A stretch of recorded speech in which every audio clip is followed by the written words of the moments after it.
is brilliant. It's a hero maximum. On the ground, down the ground, another hero maximum. Righto, welcome back to the Maximum Cricket Podcast. This is episode 59. My name is Munter and BAZ is back, baby. Is Mark Wood the quickest bowler of all time? Is Mitchell Marsh the number one Australian all-rounder? He's not the Ashes' best all-rounder because that'd be Ben Stokes. Cummins and Starc handle their business, but what about Boland and Murphy? Is this a 2005 repeat or is it even better? All that and much, much more. But first, we have Jacko, and we also have our resident Englishman out of New Zealand, Luke. Last week we had him on when BAZ was at its lowest point. Now that they are back, he insisted, he almost pleaded that he had to come back on to talk some Ashes cricket. Luke, what is it like to be an Englishman right now? Oh, it's good. Everything's falling back into place. We've given the Aussies a bit of false hope, not against our bowlers, and yeah, now we're just doing what we said we were going to do. And every test should always be played at Headingley. You did call it. You did keep the faith, which I did like. As a neutral, Jacko, where's your head at with this series? 2-1. It's living up to the hype. Yeah, this is special. I think we saw something, sent through something today. There's 49 runs between the two teams over 3 tests, and I just can't remember a 5-match series being this tight at halfway. I think this is what everyone wanted to see. Even Aussies, I reckon, deep down wanted England win here, and that tells you sort of how good the cricket's been. I reckon there's definitely Aussies that wanted this England win so this series stayed alive. All that was missing was an England win and that baseball vindication. So, I mean, they doubled down. Wood answered the call brilliantly. I think he just showed the difference on day one, I thought, probably. Just that ability to rattle guys and skittle through. So Wood exceptional. And I think Woakes was particularly like a key cog in this side. He hasn't really sort of been involved in baseball, but came on phenomenally. So, yeah, I mean, this series is just who we wanted it to be. England win Test 4, and it's all go for the 5th. So, right on the knife's edge, right where we want it to be, and spectators just got to be loving it. Well, I mean, that's the best part about this series is it's not a select few doing the damage. You've got 2 guys coming in, they make an immediate impact. You could say 3 with Mitchell Marsh, and we'll get to all those in times. But boys, let's rewind the clock. Let's start it right at the back of the Test match. England obviously 2-0 down. A lot of negative chat, not from our Luke though. Ben Stokes wins the toss. He bowls. Favourable conditions. 3 changes for each side. Australia, Mitchell Marsh comes in for the injured Cam Green, Murphy in for the injured Nathan Lyon, and Hazlewood probably rested, I assume, for Scotty Boland. England, Mark Wood comes in for the rested Jimmy Anderson. Chris Woakes, as Jacko talked about, come in for Josh Tongue. Felt harsh on Tongue, but Woakes stepped up to the plate. And the interesting one, which we will definitely get to later on, Moeen Ali in for the injured Ollie Pope. So that meant originally anyway, Harry Brook was to bat 3, Bairstow 5 and Moeen 7. Luke, let's start with you. At the start of the test when you saw these lineups, were you still confident? Did you like the changes? Yeah, I think we spoke about it quite a bit last week about how Wood sort of had to play. And I think partly because of what he does with the ball, but also the type of character he is. And I think Woakes falls into that bracket, and so does Ali, of having done it in big moments for England, or Ali in sort of IPL cricket as well. And these are players that will back their skills fully, and that's what this is all about. Especially when there was a doubt on BAZ to bring in 3 players that know their game, and I'm sure you'll mention Ali, but yeah, he showed by batting at 3 that he backs himself fully, and that's what you want. Especially when you're 2-0 down and the series could fall away. There wasn't a lot of talk about the Australian changes too much. It was just sort of plug and play at the time, wasn't it? Yeah, definitely. And I think, Mitchell Marsh that quote is all time. Like, I'm the first bloke to score 100 on his English holiday. Like, he seems like such a good bloke. I remember watching the first season of the Test, and he just came out of that looking like a great bloke who was sort of, pitching into some Test cricket here and there. And then the way he played at the T20 World Cup and now into this sort of spot start with no ego, it seems. No, like, right, I'm fucking better than Cameron Green. Why has he been getting all these games? Like, just so happy to be there. As he said, scores 100 on his English holiday, like, happy days. He was unbelievable in the first innings, I thought. Like, you sort of woke up and you saw, like, an Aussie sort of 100 on a dicey one. You thought, Travis Head's done it again. And then you actually, like, oh no, Mitchie Marsh has done it. He'd played his role, but yeah, Mitchie Marsh exceptional on day one. The Boland Hazelwood debate is heating up for me now. I think there's some real, like, this could be back to maybe it is Hazelwood's just the better player. And we're starting to see that potentially as the sample size grows. So if that's a rest versus we're just trying to, like, give them both a go, I think there might be a conversation that, okay, Hazelwood's actually way better here. We could be still a wee down the track on that, but yeah. And then who was the other change? Murphy. I mean, you're just losing class, aren't you, when Lyon goes? And I think that probably showed there towards the back of the game. Lyon's been lights out in the fourth innings for years now. So yeah, I think Lyon's that McGrath-like loss. We've seen it, immediate loss straight after the injury, like, big impact. So, yeah, the changes for Aussies, probably losing Lyon's huge, and I think this test showed it, and the rest of the series could as well. Yeah, 100%. And we'll definitely touch on the bowling later on, but let's definitely spend a bit of time on Mitchell Marsh because, there's been a bit of talk about the pitches. There's some low, slow pitches in the first two tests. But this Headingley pitch was anything but. It was fast. It was nipping around. Australia 85 for 4 before lunch. Marnus and Smith in the shed early. And then Mitchell Marsh just sort of had clarity. He just sort of was, like, happy to be there. As you sort of mentioned, he seems like a great guy, honestly. And he was honestly playing on a different wicket. 118 off 118 balls. Travis Head playing the supporting role, as you mentioned, 4 years after playing his last test. I mean, it was unbelievable. As an English fan, Luke, were you worried at that point? Did you think this one's slipping away again? Yeah, especially with Smith and Labuschagne going and Khawaja, like, he's on fire as well. You thought this is a real chance to grab the game and take it away and put down a massive mark of authority. But like you said, that with the clarity, I think it's sometimes can be quite a nice position for a player like that, where they haven't come in, they haven't played for a while. There's minimal expectation on them, and batting such a mental game that if you are just going out there to enjoy it and just sort of maybe just have one last ride in the baggy green, then potentially that's what's made it easier for him. Yeah, it was a top mindset to have. But as with this series, the momentum changes very quickly, and Australia were well on top, 240 for 4. But then Woakes was able to get rid of Marsh and Head in quick succession, and then it started to really turn. England have had their issues with Australia's tail, but not anymore thanks to Mark Wood. 5 for 34 as Australia lost, 6 wickets for the 23 runs there. His first or second over, I think, was the fastest over at Headingley ever. I believe his first spell was the second fastest spell in the UK ever since Mark Wood.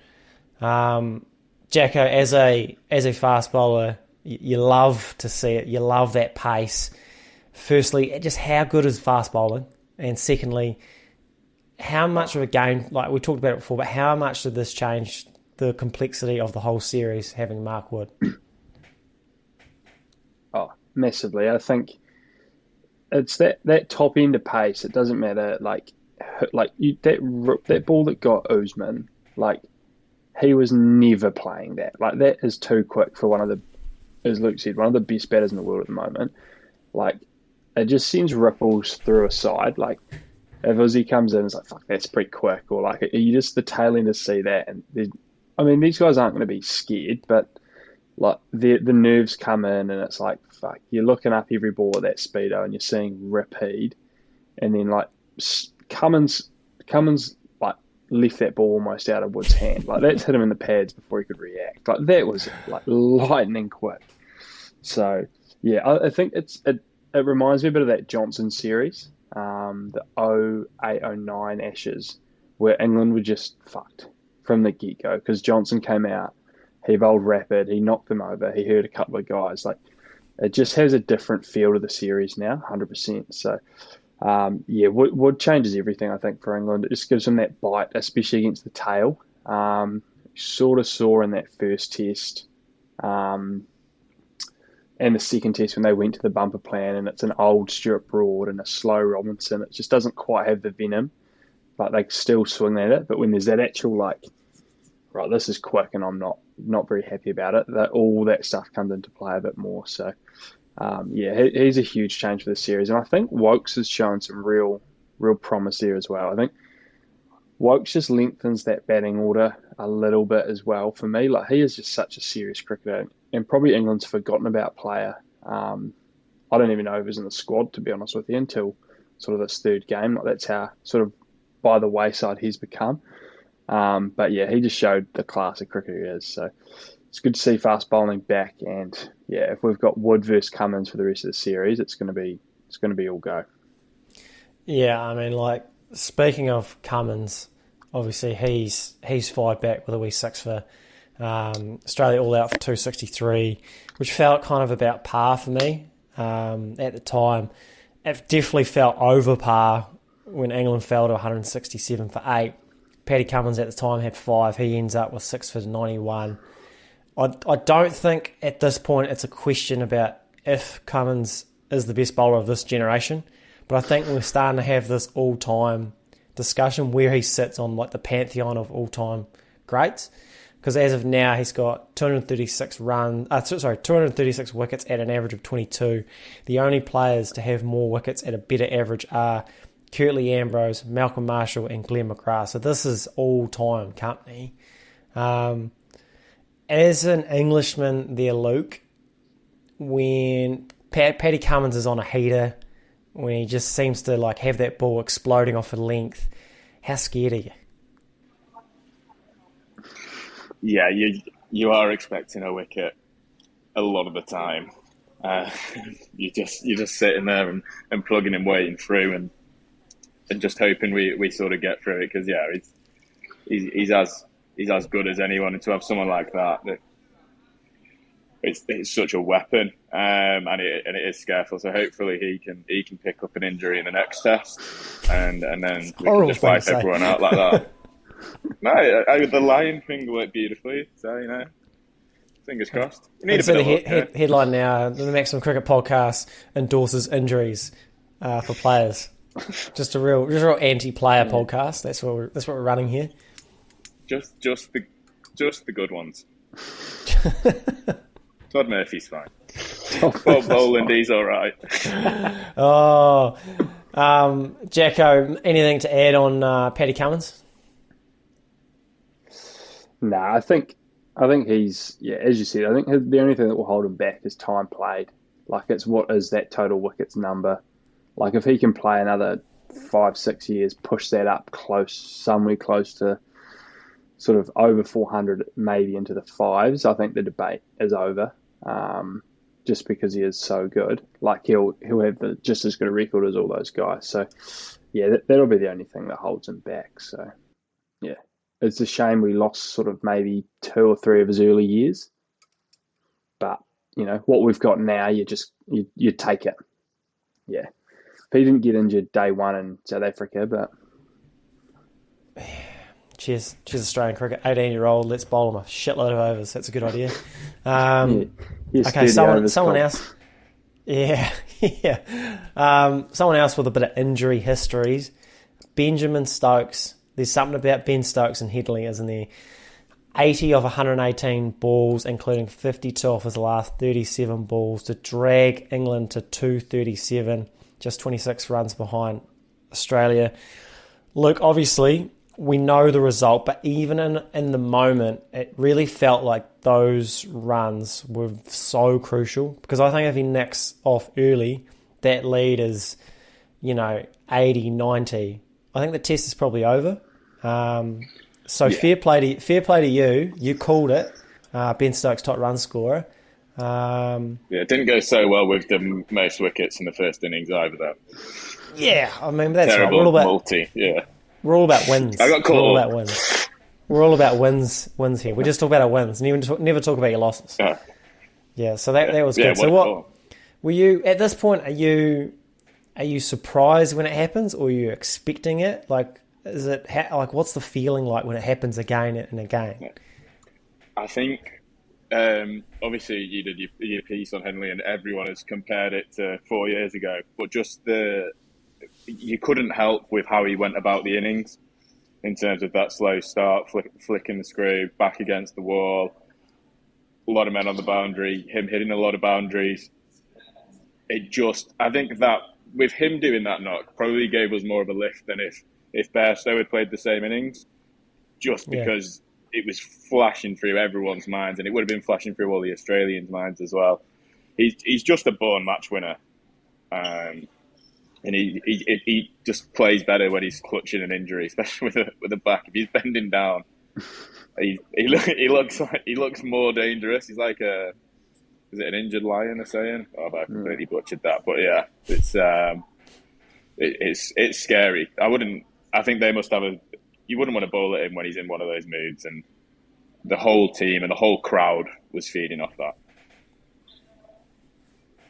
Yeah, I mean, that's like this is a world class attack, and we just talked about how good Cummins is, and he's doing the same stuff to Cummins pretty easily. And I love the way he picks his spots. Like, everything has a theory behind it. It's not just I'm hitting everything.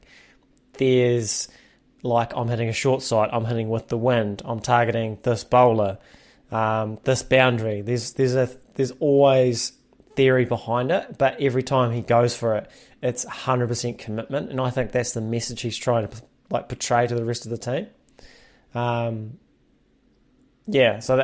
that's it. What did you make of it there, Jacko? Yeah, I mean, it's just the captain's knock, isn't it? I think, as Luke said, it's like, if Bairstow has it, does it have the same effect? I think if your captain's leading from the front with runs and tough runs and then dragging you to close, it just makes what he does amplified, because he is the skip.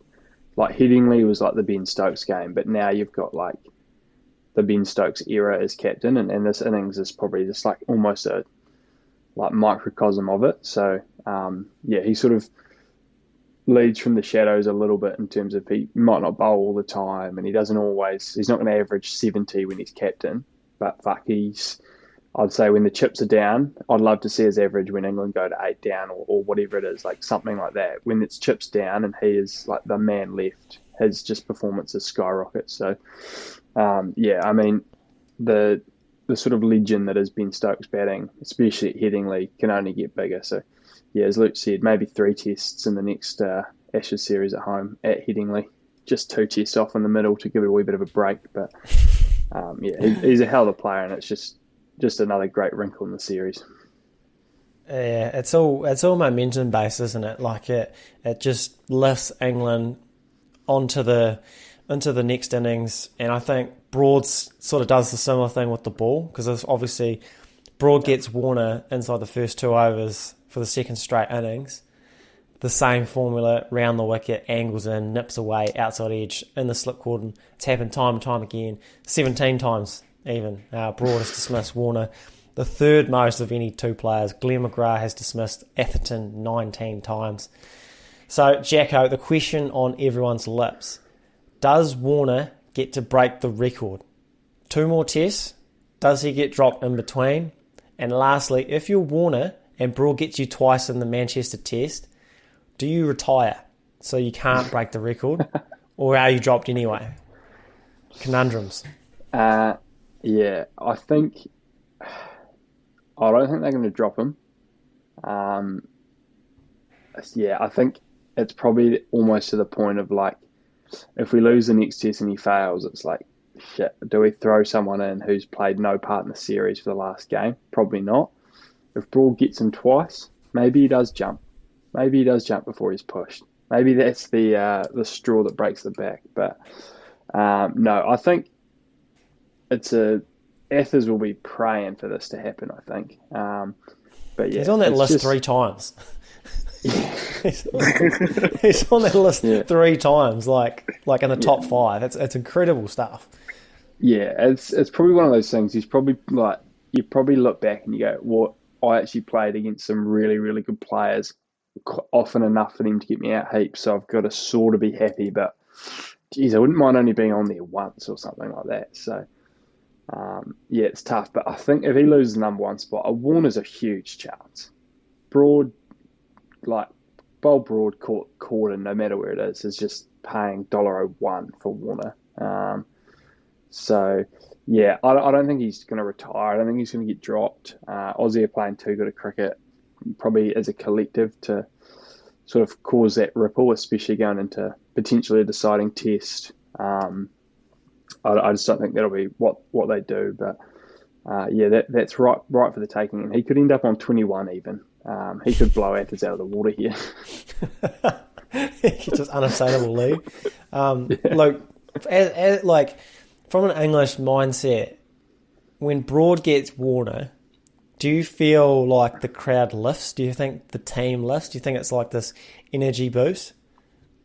Absolutely. I think he's one of the least likeable blokes in world cricket. So it's just amazing. Like, who likes him? Go and film some TikToks. Get off. Oh, did you see he's on Threads, and he just went onto Threads and he made this post about I'm back on Threads like everyone. Paddy Cummins has straight alphaed him underneath and gone, just don't dance, mate. Just straight away. Which I rate it. Do like Paddy Cummins. But to be fair with Warner, like, this doesn't feel the same as 2019. Like 2019 was it was a shit show. Like, he's already got more runs, and those 2 balls that Broad bowled were unplayable. They were really good balls. In 2019, he was just a magnet to that ball. Like, it was ridiculous. And I think you're right, Jacko. I can't see him being dropped. I would imagine they're more likely to fall on their sword. Like, if he fails, he's definitely going to play Manchester. I'd be surprised if he gets dropped. If he fails again, like a double failure, and they lose, there's interesting questions. But again, you're right. Like, to just throw someone random into the fire, do you just back like someone with Warner's pedigree to just turn it on for 1 innings? You know, a 30-odd. That's all you need. I think I'd probably trust that. Yeah. I mean, if he still scares you when he's out there. Yeah, definitely. Because you know he's got it in him. So that's part of why it's so funny that Broad gets him every time, because he is so good. But yeah, I mean, if he fails twice, maybe just put Mitch Marsh up the top. He seems to be whacking it. Yeah, I mean, that's going to be a conversation. Like, I mean, Mitch Marsh does seem to think like Cam Green comes back in. I don't know if it's that clear cut just yet, but Mitch Marsh open, maybe, I don't know. But moving on to the rest of that innings, I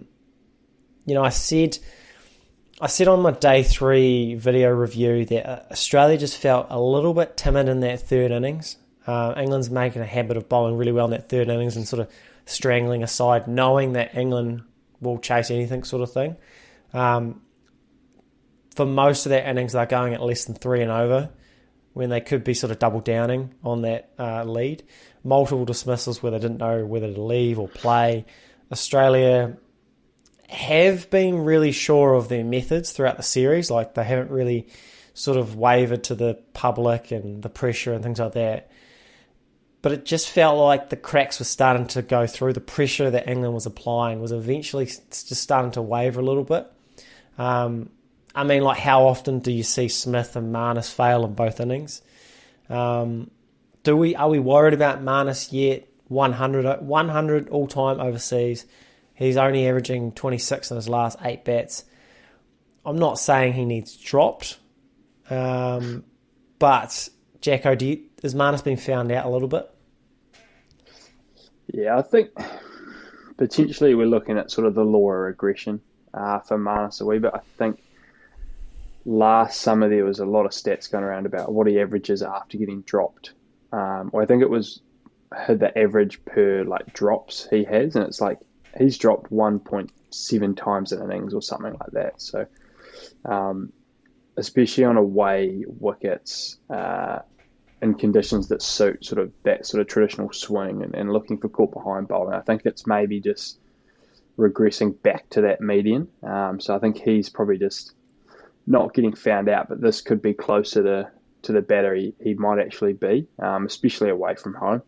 I think in Aussie, he's obviously is what he is. When it's flat, they're really good. And I think that's potentially sort of what Aussie have looked like. I think if we want to, I'll touch on the pitch quickly, I think, because this third innings might be a good time to do it. But I think England got it wrong Test 1 and 2. And I think this pitch has showed is like the great equaliser for baseball.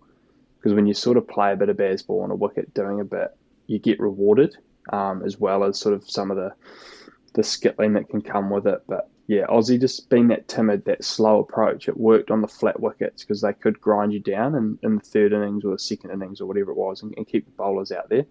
But when the wicket's sort of spicy enough that things are going to happen, those long periods of batting slowly can catch up with you, which we sort of saw in that Aussie third innings.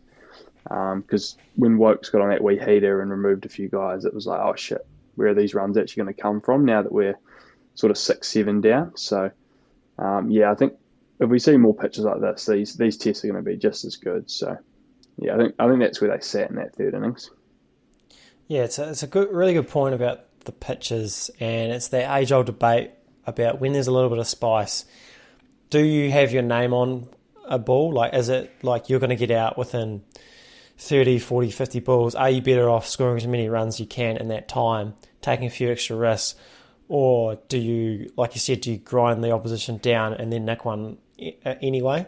And I think that's going to be interesting moving forward about the pitches. Like, I'd be surprised if we saw another low and slow wicket. I think in the Test series, I think at the Blueprint, I think it really benefited like Woakes. He's very consistent, and he took big wickets through the middle, like 6 wickets in that innings in the match.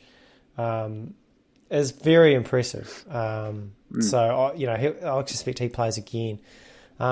What's the do people like Woakes in the UK, Luke, or is it what's the sort of gut feel with Woakes, because he's a bit of a forgotten man, isn't he? Yeah, he's just a nice guy. I mean, there's a lot of characters in that team like that people gravitate towards, but he just sort of comes in, does his business. He doesn't really cop anything, but he doesn't get a lot of adulation either. Sort of, you know what you're getting from him, and he keeps his head down. Yeah, he's just a solid cricketer and a solid bloke is probably the view of him. Yeah, 100%. Definitely seems like that from the outside. And, they're really, at this point, Australia are really on the back foot. They fell to 170 for 8. At the time, the league was only 196. Travis Head did his best Ben Stokes impression, 77 off 112, 43 off his last 30 rocks. Jacko, you've been on this Travis Head train for a wee while now. Is he starting to fulfil his potential now as like the key wicket for Australia? Yeah, I think when you think about some of the great Aussie sides, it's that potentially that number 5 that does make the difference for them. And like when you're thinking like the Ponting era when Hussey came in and sort of batted that in that spot and was dominant, they just takes them to that other level. And I think it's ever since that day against South Africa, when Aussie were getting skittled and he got that runner ball 80 odd, I think it was, and like there was like 17 wickets on the day or something obscene. 2-day test match, like it was ridiculous. Yeah, and he just looked like a different player. I think he's just so set in his way, and it's just working so well. I think he'd be the best number 5 in the world potentially by a stretch. And yeah, he's just come on some good so ones good. too, to be fair. Yeah. But, I mean, no one's betting as well. I was nervous on day one when he shaved the mo. Bold call mid-series to sort of remove some facial hair, especially when you're in form. But obviously showed he's above all of that, which is probably why he's a test cricketer and I talk on a podcast. But, that's... there was some fears there when the mo... Yeah. Keep shaving that mo. But, he just exceptional he's been. So, the head train rolls on, and I think a couple more tests like this, and we might need an update from Crom on the head rankings, to be fair. yeah, moving up for sure. What I liked the most about this head innings was he's shown that he can play that counter-attacking knock. We've seen it like you said, against South Africa. We've seen it in the World Test Championship final. Like his strike rate is 80 over the last 3 years or something like that. But it's quite clear he's struggling against the short ball. He just looks awkward playing it. And he's grinding it out. He's finding a way to still contribute. Like his innings in the first innings was, maybe not as important, but it's still very important. Like he played backseat to Mitchell Marsh. Like he was happy to do that. He didn't just sort of keep going. And then when the time was right, he took on that short ball, hit Mark Wood into the stands, which is, no joke. We just talked about that pace. So that managed to get the target for England 251, which at the time, that felt like the game was all square. Crawley and Duckett got off to that really good start, 5 overs. Cummins looked pretty average. So England ended day 3, 27 without loss. Luke, heading into the last day, where was your head? Did you feel pretty confident, or did you think we're in for sneaky bum time? I spoke to you about this, and I think I went through the whole range of emotions, but seeing as we only talk about the wins, I'm going to say it'd be nice to see someone step up that's not one of the elite boys, and we saw that with Brook, and obviously Wood and Woakes at the end, and said if we just play it like a 50-over match, we'll get it done, no worries. And we won it on the last ball. Ice cold stuff. England they did remain in control for most of day 4. There was like a weird period where Moeen Ali was suddenly a number 3 batsman, making 5 of 15. Got his stumps castled by Starc, who was bowling very, very well. Took 5.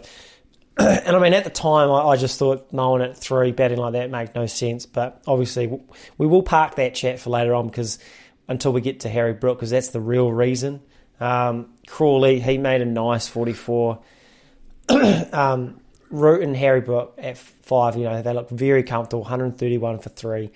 Cummins grabbed Root for the 11th time, all time, starting to get to some Athers territory there.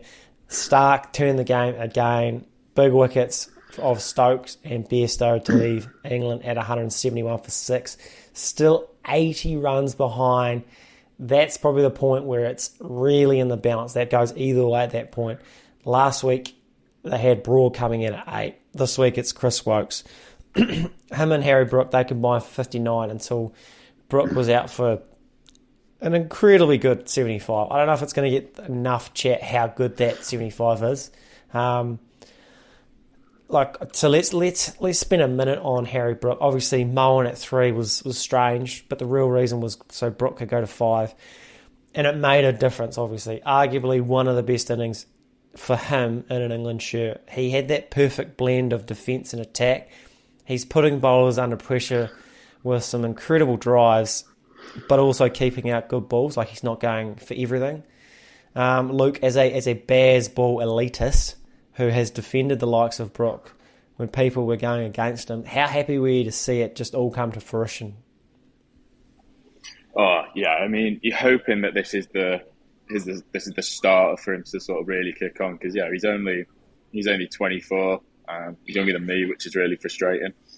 It's not tough when younger people are just better than you are. Yeah, get used to it, mate. Tough. Way younger too. It gets worse. But yeah, he's got 1,000 test runs now, all in BAZ ball. I think he's done it in 1,058 balls.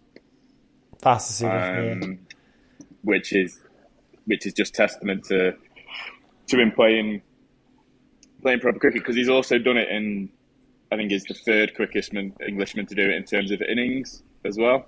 So it's not just the case of he's coming in getting quick 20s or anything. He has had some decent knocks along the way. But this is a real big pressure moment, and he stepped up. He's stuck to his guns, and yeah, he's slightly slower. But everyone was probably slightly slower the last couple of tests. But he's played and he's picked his moments. He's so good to watch.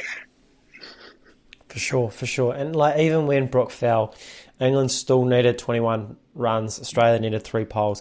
Anything could happen with Mark Wood, and it really did. He smashed 16 off 8 to go with his 24 off 8 in the first innings.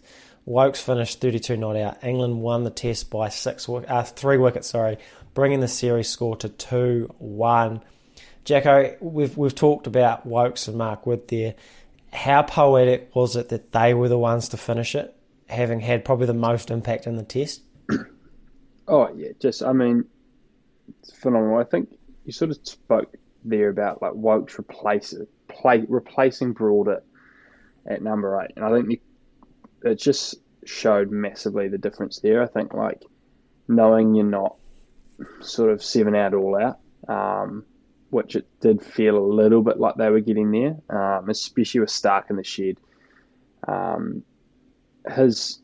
Starc's on, he is like a top tier fast bowler in the world. Like no matter what the format is, he is like unplayable. Some of those deliveries he bowls. So like when Wood came out, if Starc has one more spell or Starc's on a heater, like that game could be over and Aussie could win by 10 runs and lift in the urn. Like that could have happened that quickly against, if you're looking at Broad, Robinson, Anderson, Tongue as your tail. But yeah, I think just having that little bit more metal at 8 and 9 helped them hugely. And yeah, I mean, Wood's quote of "when I get to 20, I think I'm Bradman" is just showing absolutely here. Like, yeah, he is just it's an all-time quote from a tailender because, I mean, we're all the same, and then we get out in silly ways, but he's just doing it in Test cricket and hitting big bombs. So, yeah, a great finish. But I mean, I'm not sure I've seen a day watchman yet in Test cricket. Just you go out at 3, mate. I'll see the first hour off, but baseball keeps bringing new things to us. So, the day watchman's here to stay. I think if it's going to let Harry Brook bat like that in the afternoon. Yeah, let's sort of move forward onto the 4th test, because that lingering thing about who bats at 3 is going to be interesting. Like, is Moeen the new number 3? Like, it does feel like they've written off Brook, although I did hear that it was Moeen that just like, I want to contribute, which is, I didn't realise it was that easy. He just padded up and walked out. I didn't realise you could just like get up the order like that, just like club cricket, where you just say, I'm feeling on, I want to go up the order. It's like, it doesn't work like that. Also gave the vibes of like you had a wedding to go to or something, and you're batting second. Yeah.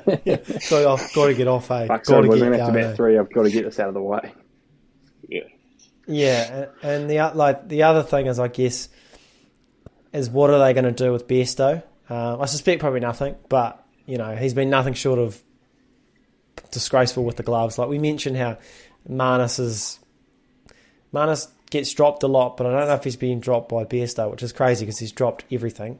And I think if he's making runs like he did last year, we sort of would let that slide. But you just feel like that pressure of an Ashes series is just starting to weigh on Johnny a little bit. I feel for him because I think he didn't ask for the gloves. And it's almost like he's doing a bit much. Yeah. It's a very angry Bairstow. I don't think we're seeing the best out of him. Luke, would you consider folks coming into the squad for that number 3? Would you consider it, or is that gone? No, I think if we keep the batting, the rest of the team the same, I think we're okay to potentially pick a better gloveman over a batsman with having that shorter tail. I think that makes sense. My only fear is there's a lot of vibes-based selections in BAZ ball, and Jimmy Anderson will probably bowl from the Jimmy Anderson end just because it sounds like he should and it's a nice story. Can he ban people from his end? Him back? Does he own the end? Like, can he know. ban people from that end? I think he can do what he wants, yeah. So he'll probably just ask BAZ if he can play, and he'll say, yeah, it's all right. Yeah, can I bet 3 while I'm at it? Like, is that how it works? Jacko, let's discuss Australia, because they did lose that test, and I guess we want to know why they lost that test. It felt like that bowling attack just didn't have the same strike power and control that they normally had. Obviously, that loss with Lyon is just starting to hurt a little bit. You mentioned that it's similar to McGrath 2005. I think you're right. Like Todd Murphy bowled 9.3 overs in that test match. He only took 1 pole. In the first 2 tests, Lyon had 9 wickets in 3 innings of the series. They just don't have the same control over the English batters without him. And there's definitely like a lack of trust with Cummins, which is fair enough. Like he's not Lyon, and conditions are slightly different, to be fair, more seamers, but he's not going to him early, not getting him in the rhythm. He didn't throw him the ball till late on day 4. But if Australia is going to win another test, I think they need Todd Murphy to get into the series. What do you think of the Australians' attack moving forward there, Jacko? Yeah, I think it's tough, and I think day 4 is just a classic. What we've seen is Cummins has gone, well, I'm the best cook in the world. Starc, I know, is one of the best on his day. We don't have a lot of runs to play with. So, like, if we're going to have sort of 3 guys take 10 wickets, it's probably going to be me, Starc, and maybe a little bit of the other guys. So there was maybe that little bit too much sort of pressure put on himself and Mitchie Starc. I think you've got to play Todd Murphy. I think the only case you could make when Cam Green comes back is, do you keep Mitchell Marsh and you go 3 seamers, 2 all-rounders, and you maybe give Travis Head the ball for some spin overs, and you go, well, actually let's bat to 8 with Cummins at 9, Starc at 10, and Murphy at 11, and we're now suddenly very long, and there's going to be plenty of runs. So they can draw two tests and win the series. So that's still an option. So yeah, they could just load the deck and go 2 all-rounders. Green in for Boland, potentially. Go no spinner. But yeah, I think they'll give Todd Murphy one more. Hazelwood's got to come in for Need Boland. that extra X factor, eh? Just a bit more energy on that ball that Boland. Yeah, I think we're seeing, like, it's Boland, Starc, Cummins. That's the hill they're going to die on, and then they probably toss a coin between Marsh and Murphy, depending on the wicket potentially. And yeah, I mean, I'll touch briefly on England as well, because I harped on it at the start, and I did think Bairstow's keeping was going to be an issue. For a test that's been, for 3 tests, we've got 14 days that have been split by 49 runs. To have Bairstow be poor behind the wicket, it's not a great look. So, yeah, I mean, I'd bring folks in automatically, and I'd bet Bairstow at 3, potentially. There's been no reason that, like, Pope hasn't looked great at 3, so Bairstow is a very, very good stick, sort of all things considered, when he's on. So, yeah, maybe you do that and keep folks down the bottom, but I do think you need to have your best gloveman in the country keeping in test matches, especially as big as the Ashes. It's crazy to think that with the number 3 position, they don't give a fuck who bats there. Like, anyone can bat there at any given moment. It's just all feels. But don't tell me that they're going to drop Crawley as an opener. No. We need a specialist opener. But fuck, we don't need a specialist number 3.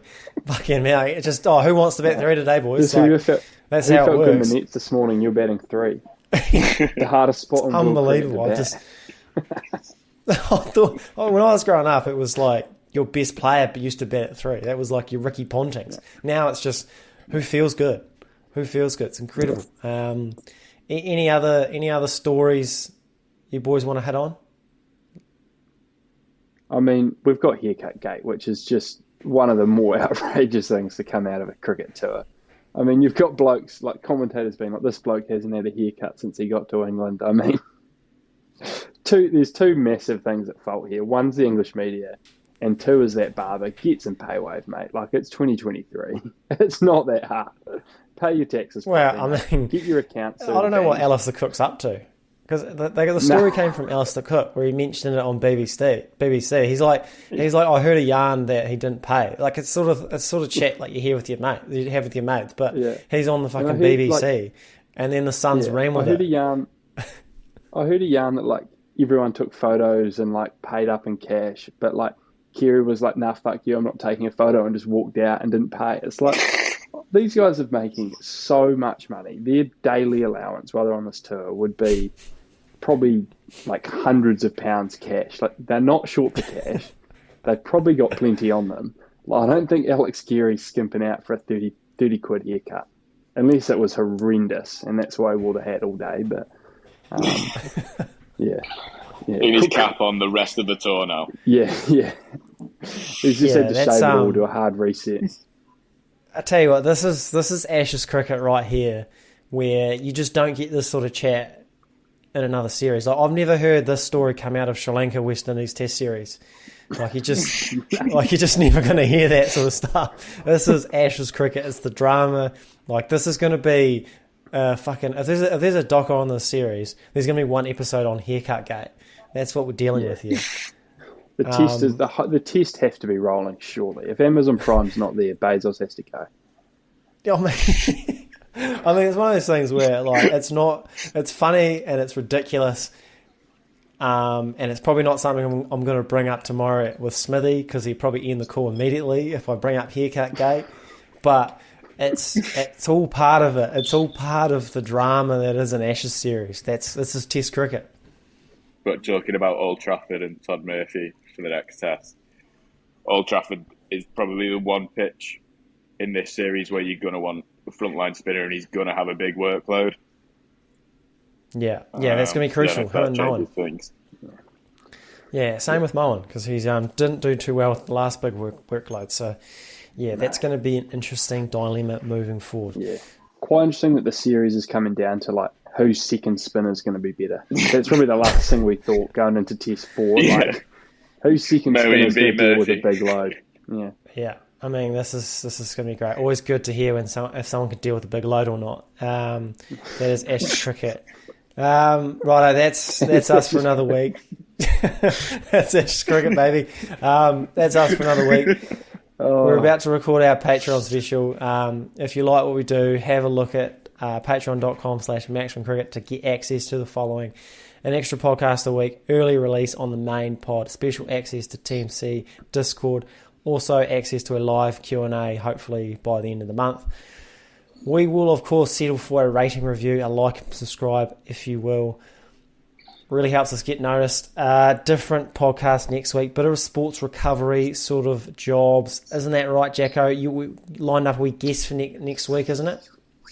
Yep, I'll confirm that. But yeah, we've got hopefully got the Canterbury cricket S&C coach coming on. He's been involved with the New Zealand setup as well a little bit in some of the tours. So, October's going to come around pretty quick. So I thought it could be interesting to, get some questions from the listeners and sort of see how people can start preparing for the season ahead. Definitely. So send those questions through so we can get ready for the next week's show. Also hoping to have another guest to discuss the World Cup qualifiers in more depth next week while the Ashes is on a break. Thanks to Jacko and, of course, Luke, and we'll catch you guys next week.